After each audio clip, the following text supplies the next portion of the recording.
All right, the Rebbe, this is now we're continuing in the Dvar Malchut, a speech given by Dvar Malchut means the royal words. And it's called royal words because the Lubavitcher Rebbe he's the Moshiach. Somebody has to be a Moshiach. There has to be someone Moshiach. And the Moshiach has criteria who the Moshiach is. It's not just this, sort of religious, wispy, what do you say, mythological. It's a human being that's going to be like a king, and he's going to put order into the world. Huh? Okay. So here, Lubavitcher Rebbe is trying to tell us, you want to make order in the world. You want to see what Mashiach is going to do. The worst day in the history of Judaism is Tisha B'Av. Tisha B'Av, worst day. There's a lot of Jews, that aren't religious. A lot of Jews are anti-religious. A lot of Jews are very, opposed to any restrictions whatsoever. But there are a lot of Jews that are very religious, and they do the Torah and they do the commandments. And, they're on the right track, and they're the ones that get the blessing, and everything is good for them, right? Wrong. The religious Jews, they got Tisha B'Av. A non-religious Jew could not care if it's Tisha B'Av or if it's Halloween. Makes no difference to him. Halloween maybe has more of a meaning. What's the Tisha B'Av? Tisha B'Av is only for the religious Jews. Religious Jewish holiday. You do the Torah, you do the commandments. Then here we have a fast day. You fast the whole entire day, and it's only from the rabbis. And why do we fast? Because the Holy Temple was destroyed 2,000 years ago. That's the second temple. The first one was destroyed like 500 years before that. So a non-religious Jew will say, "What? I don't care if the temple was destroyed yesterday. Who cares about it? I would not go there. Makes no difference to me. You Jewish people suffer. You religious guys suffer. What are they? Don't want to eat. Don't eat. Want to eat either." So here we have a holiday only for the religious Jews, and it's just pure suffering. What type of a thing is that? Right? That's not right. Come on. So the Rebbe is saying the fact of the matter is that even though externally this is a terrible thing, and the destruction of the temple, no doubt about it, it was terrible, it was awesome, awful. And as we said before, that the destruction of the first and second temples arguably was much worse than the Holocaust, if there could be such a thing. But nevertheless, it was. But nevertheless, the whole business is good. And it's worthwhile to be a religious person because we get the destruction of the temple. There's what's the Rebbe talking about? What is he talking about? How can this be good? What type of a thing is this? So the Rebbe says, okay, I want to explain it to you. Rebbe is saying, what is reality? The world. Who's creating the world? I'm saying God's creating the world. And God is infinitely good. And he's creating the world in order that we should be his partners. So somebody's here, 1 second. What's this? All right. So that we should be his partners. Good. But sometimes the blessing is so tremendously high that it's unexpected. We don't know what to do. It's just too big. Right? Like some guy wins the jackpot, he wins the whatever it is, the Powerball, whatever they call it, $5 billion. It gets a heart attack. Too much, too good. Who wouldn't want $5 billion? But if you're smart, you'll put it into the bank, you'll know how to invest it, you'll know this, you give a lot of charity. But if you get it one time, you're not ready for it. That's bad, right? No, it's not bad, it's good, but it's just too good. You just don't have the vessels for it, so it looks to you like it's bad. And it also has bad results. Something like that is the destruction of the temple. It was like too good. It was like getting, winning the Powerball $5 billion at one hit. Too much. So we celebrate that as we're mourning because it was a shock, a terrible shock. But says the Rebbe, if we look at it a little bit, we'll see that it's good. Not the way that it is now. It has to be changed. Though. Of course, the temple was destroyed. All these people were killed. Of course, that's terrible. But for some reason or other, and this is really good. And we're going to get little tiny glimpses of how this is a good thing and what Mashiach is going to do. Because these are the words of Mashiach. This says, okay, first of all, what happened on Tisha B'Av? Tisha B'Av was the day that the Jewish people died in the desert. Every year on Tisha B'Av, when the Jews came back, the spies came back on Tisha B'Av, and they said, we're not going to go into the land of Israel. And God said, okay, wander around the desert for 40 years. You won't go into the desert. Every year, everyone went out everyone that thought they were 60 years old, could have been 60. So they went out into the desert, they dug graves, they laid down, and the day after Tisha B'Av, they stood up. I guess they went to Erev Tisha B'Av.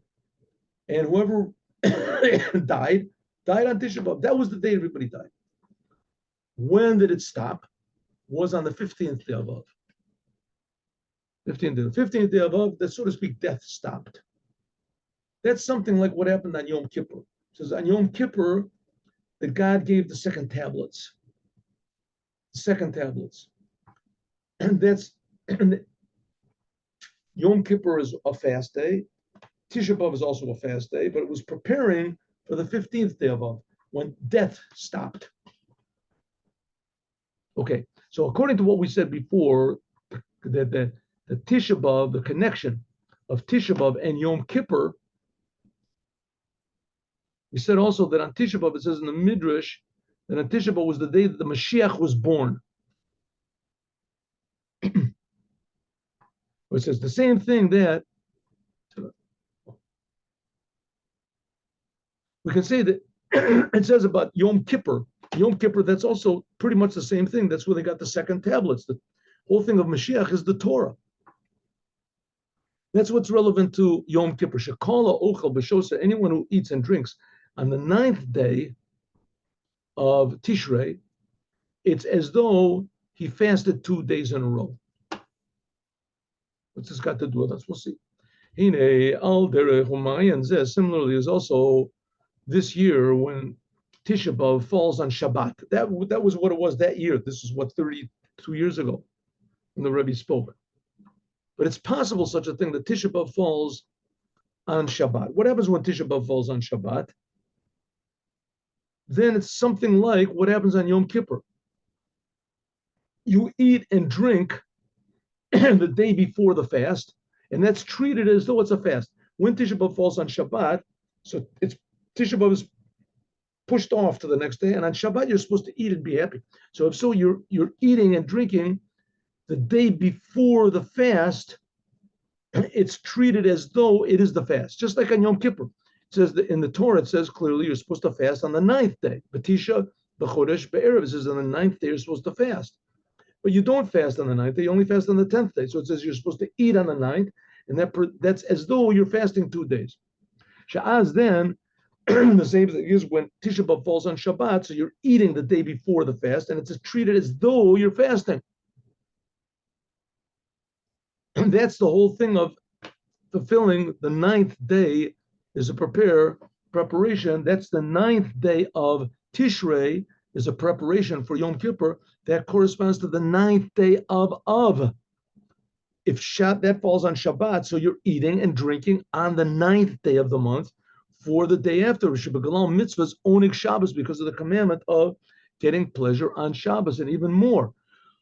You're supposed to have more pleasure on that Shabbat. To a certain degree, it's also this year, even though that Tisha B'Av, it doesn't fall on Shabbat this year. Tisha B'Av falls on Wednesday night. But the Shabbat before Tisha B'Av, which is going to be this coming Shabbos, we have to make it happier. right? You're not supposed to eat meat in the 9 days, and this coming Shabbat is in the 9 days. So you're not supposed to eat meat, right? Wrong. You're supposed to eat meat, and you're supposed to be happy and dancing and drink wine. Then you do the mitzvah of ochel b'shosav tishi. You're eating the day before the fast, and you're happy. On the 9th day of Av, because it fell on Shabbat. The Galal mitzvah is only Shabbat because of the commandment of Shabbat. Even you're supposed to even add more. And that's the same thing as, like it says, it's like the 2 days of Yom Kippur. We said the 9th and the 10th. By means of this, it's treated as though you fasted 2 days of Yom Kippur by eating the day before. So the same thing is if Yom Tisha B'Av falls on Shabbat, which it doesn't this year, but there's sometimes it does. So there is such a situation where you will eat on Tisha B'Av on the 9th day as a preparation for the fast on the 10th day, just like Yom Kippur. You eat on the 9th day as a preparation for the 10th day. Yom Kippur is always on the 10th day.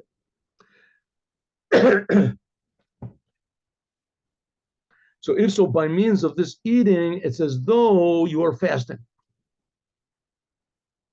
And it's known that a fast day, this is something like Olam Haba. What's Olam Haba? It says in the Olam Haba, there's 2 meanings of Olam Haba. Olam Haba after a person dies, and Olam Haba when Moshiach comes. Both of the cases it says that there's no eating and there's no drinking. No eating and no drinking. On the other hand, it says that, that there's feasting for the tzaddikim. So you don't eat or you do eat. So it's just like Tisha B'Av that falls on Shabbat. You do eat, but it's a fast day, so you're actually not eating. It's like eating in the place of not eating, or like the 9th day of Tishrei where you were eating, but it's a day that it says in the Torah you're not supposed to eat. So it says the eating is in the place of the fasting 2 days in a row, similar, Yom Kippur and Tisha B'Av. And even more, since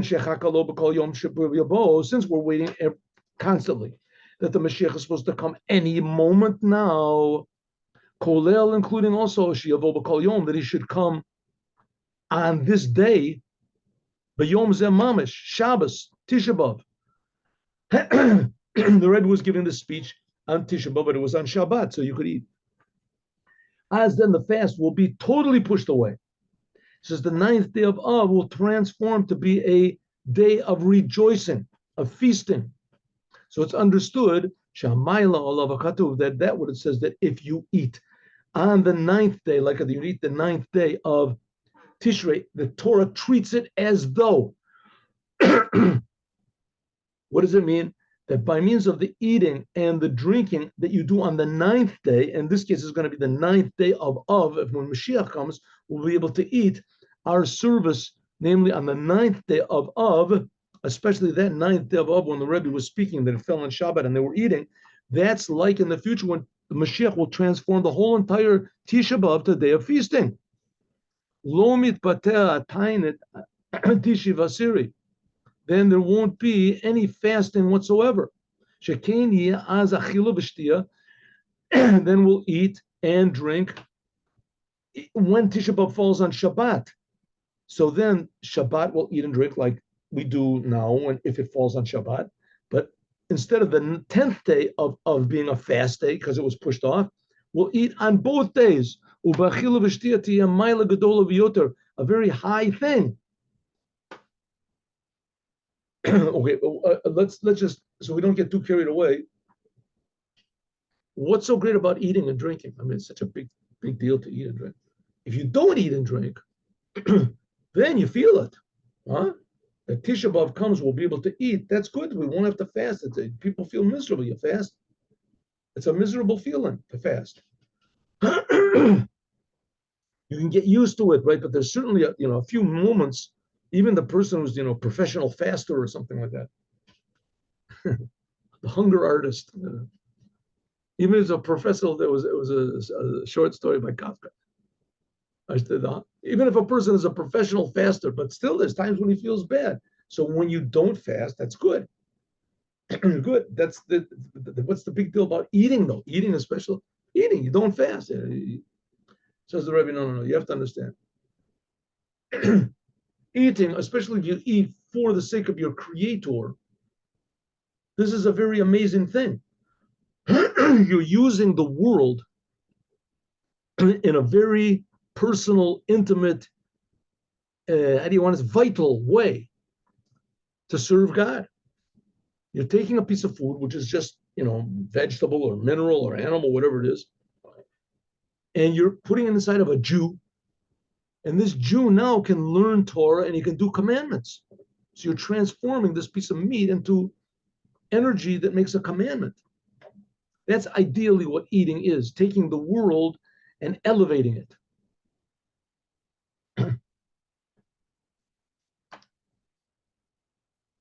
So this eating and drinking is a very high thing. That was in the Holy Temple.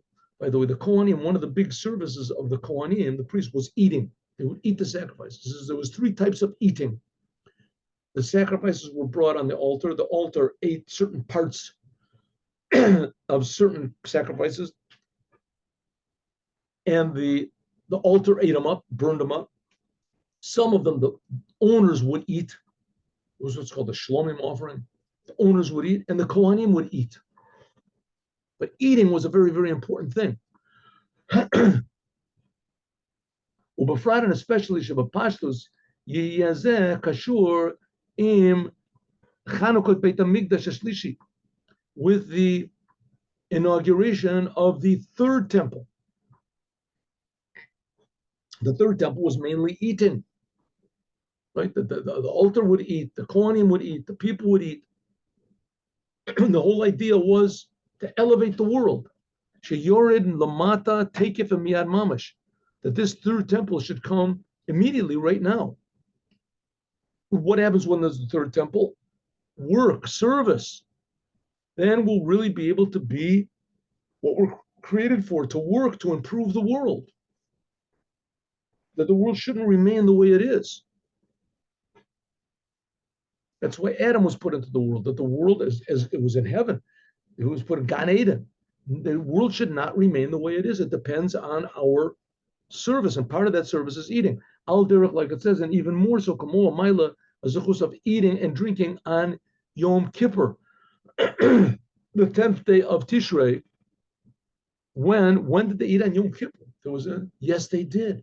When King Solomon made the 1st temple, it says the rejoicing was so great that they ate on Yom Kippur. Mechanukot bayit rishon. That's what it says. He didn't want anybody, even though the true fasting on Yom Kippur is a very holy thing, but eating is higher. Not on Yom Kippur. No, it's forbidden to eat on Yom Kippur, right? It says, yeah, but the happiness that was in when the 1st temple was built was so great that the eating then on Yom Kippur was higher than fasting on Yom Kippur. Like it says, and because she can call the Chomer, she can't be a moto Mashiach on the days of the Mashiach, there will be totally negated the fast of the 9th day of. There won't be any fasting because of the temple, but we will fast on Yom Kippur. Yom Kippur. And Chanukah so Rishon, that they ate on Yom Kippur in the time of the 1st temple, that was just temporary. One-time thing. But when Mashiach comes, we'll still continue to fast on Yom Kippur. Yom Kippur we will. But the building of the temple was one time, it was the first time it ever happened in the world. It was so happy that pushed away. In some ways, it was even greater than the coming of the Mashiach. First temple being built. I mean, if King Solomon would not have sinned, so he would have been the Mashiach.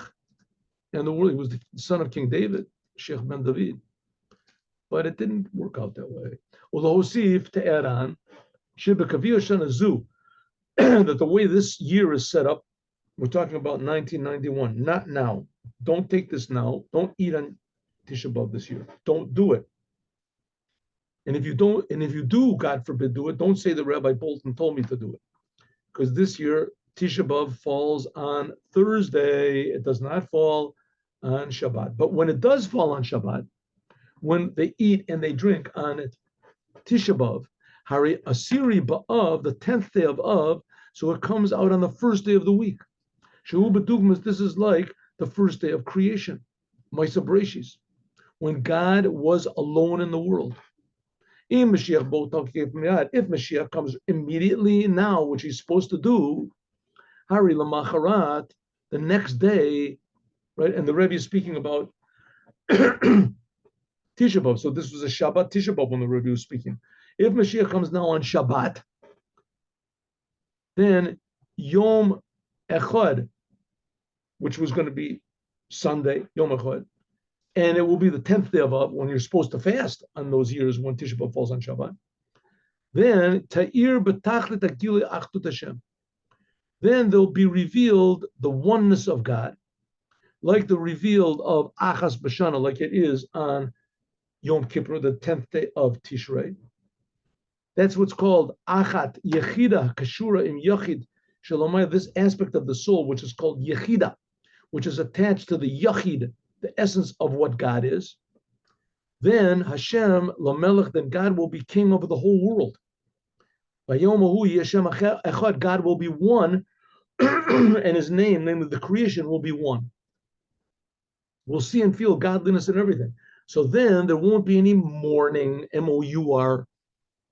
Yeshlom, we can say, Shanal is also fitting to this, Shayom Asiri B'Chodesh, that the 10th day of the 10th day of Av, this is the Asiri Yekodesh. It says that when you're taking a tithe, a tenth, one of every 10 animals you're supposed to make, give to the Holy Temple. That's called Meiser Behema.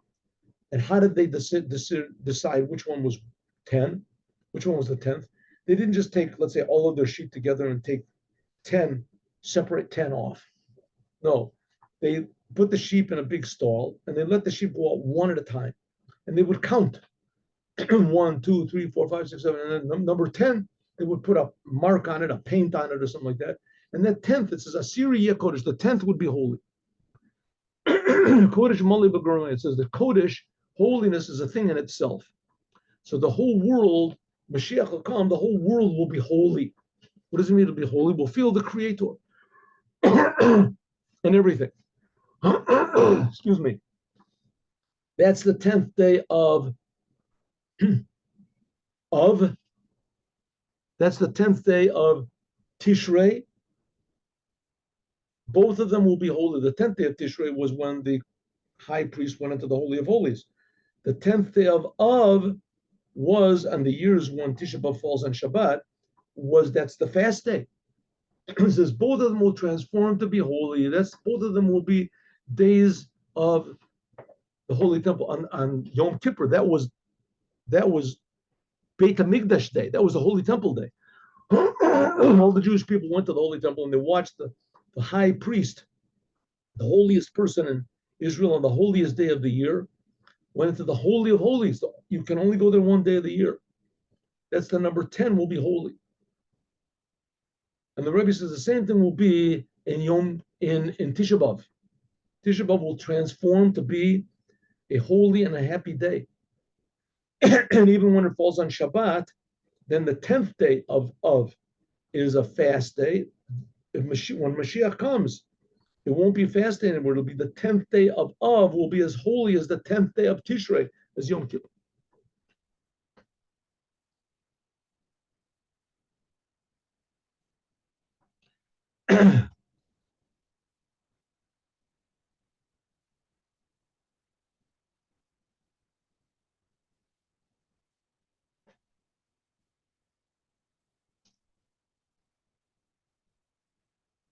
I'm tempted to skip this because the Rebbe is speaking so much about the Tisha B'Av falling on Shabbat. Okay, we'll do it anyway. Yesh lo see, we'll do it a little bit because we're almost finished class. Yesh lo see, if we can also add on that the way things come out in this year, 1991, Tafshin Nun Aleph, that Tisha B'Av falls on Shabbat, Begam Hatchalat Bein HaMetzorim, and also the beginning of the 3 weeks of, 3 problematic weeks, Bein HaMetzorim. The time is the fast day of the 17th of Av. And it also came out on Shabbat, and it was also pushed off. So it comes out that the beginning and the end of this is, of these 3 weeks, is not a thing of punishment or suffering. Right? If the 17th day of Tishrei, and that was the day that Moses broke the tablets, and the days it says when they broke into the Jerusalem. It says Ela Adarabba, B'yom Shabbat, and the day of Shabbat, Chemdet Yomim. So the first day of these 3 terrible weeks, and the last day of the 3 terrible weeks, they weren't so terrible. They came to be on Shabbat, and you didn't fast on that day. You fasted the day after. So these 3 weeks, which are supposed to begin with a fast and suffering and end with a fast and suffering, if it falls on Shabbat, then there's no fasting and there's no suffering. Since I'm waiting every day that the Mashiach should come, Harigam Machar, so it should be the same thing. There won't be any fasts. In other words, the fast of Tisha B'Av won't just be pushed off, it'll be erased.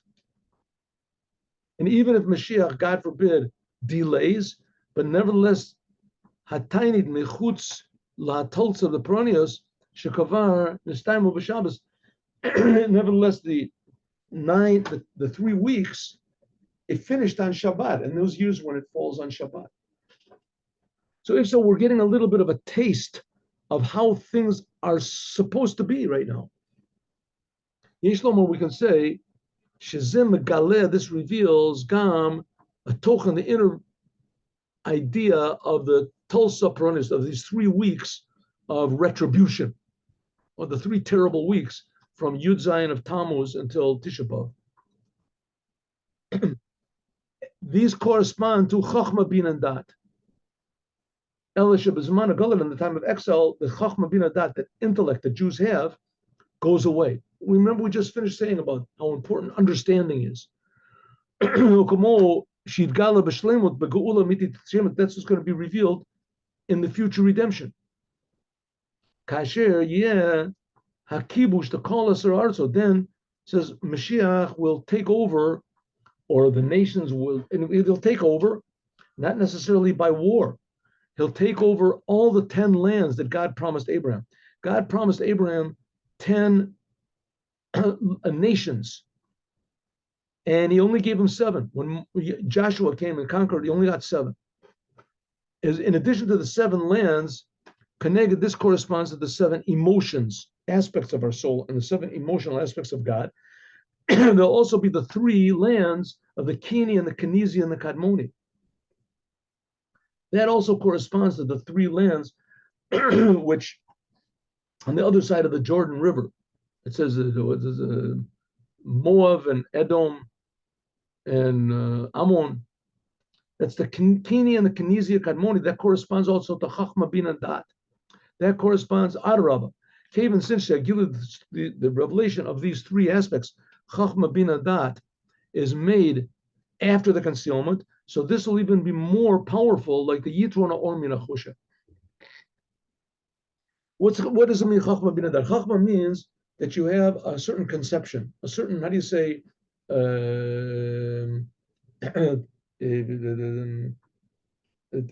certain worldview of what things are, what life is. That's called Chachma.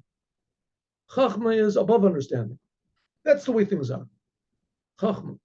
Then Bina is, let's understand this. Let's understand how to achieve this, how to use it, all the different aspects. That's Bina. Understanding. And sometimes with Bina, you can change your Chachma. Right? You think, let's say, communism is really good. Communism is the only way. I don't want to hear any other way. And someone sits down with you and they explain, and you start thinking about it, and your Bina changes your Chachma. Your Chachma is your worldview. It can change the worldview. All the axioms which you consider to be self-evident, suddenly they change. Bina can change, can alter Chachma. But Chachma, how is it supposed to be? Chachma is the certainty that God exists. Bina is trying to understand this and to make it practical. And that is that it's really real. Not just giving advice to others, but it's really me. It becomes actually real in action. So if your Chachma Bin and Dat changes, then your whole being changes. Also, the same thing as enthusiasm. But a person can do what he's supposed to do is parents tell him, you got to be religious. You got to be religious. Your grandfather was religious, great grandfather religious. Be religious, keep Shabbos, eat kosher, do to the. Why am I doing these things, Daddy? Because grandpa did it, and that's what Jews do, and that's what you're going to do. So he does it. But he doesn't understand it, and he hasn't got any mind for it. It doesn't, and he sees that his father also doesn't understand it. But he does it, right? And he does it, and not only that, he does it, and he's sure that it's right. He sees what other people do, and he sees that the other people in the world are not particularly happy or fulfilled or whatever. So he does it. But he's not enthusiastic. He's not really doing it from himself. It's not him that's doing it, so to speak. It's just being done. He's not involved. Chachma bin Adat means that you're involved, you really understand, you really have the concept and the understanding and the connection properly. That's the idea of Mashiach. These three, that corresponds to the 3 weeks. Kevan Shegila the Gimel Mochin, since the revelation of these 3 aspects, Chachma bin Adat, conception, understanding, and reality, comes after the concealment. So this is even more powerful. This is like light that comes out of darkness, and we'll talk about this more, God willing, tomorrow. But I'm sure you've all seen, there's videos of, little babies that they hear for the first time, and there's some people that they see for the first time. And for some reason, those are really quite amazing, but it's like sort of overwhelming. These people, they don't see, all of a sudden they see, they just don't know what. And then they're happy. They see mommy, they see daddy, and it brings tears to your eyes.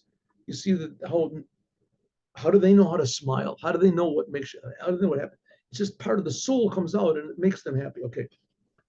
But for some reason, there's another thing where they buy, for daddy, they buy him glasses that he can see colors. He's colorblind.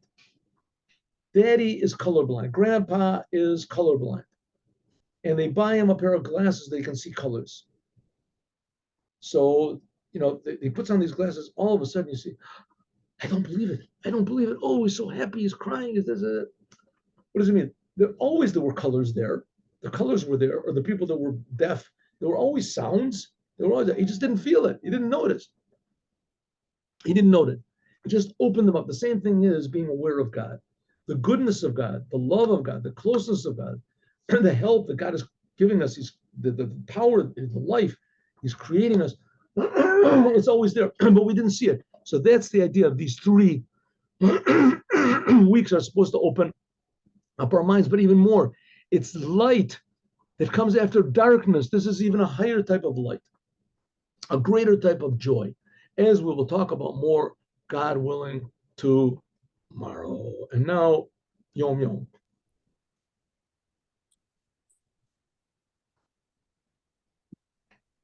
One minute.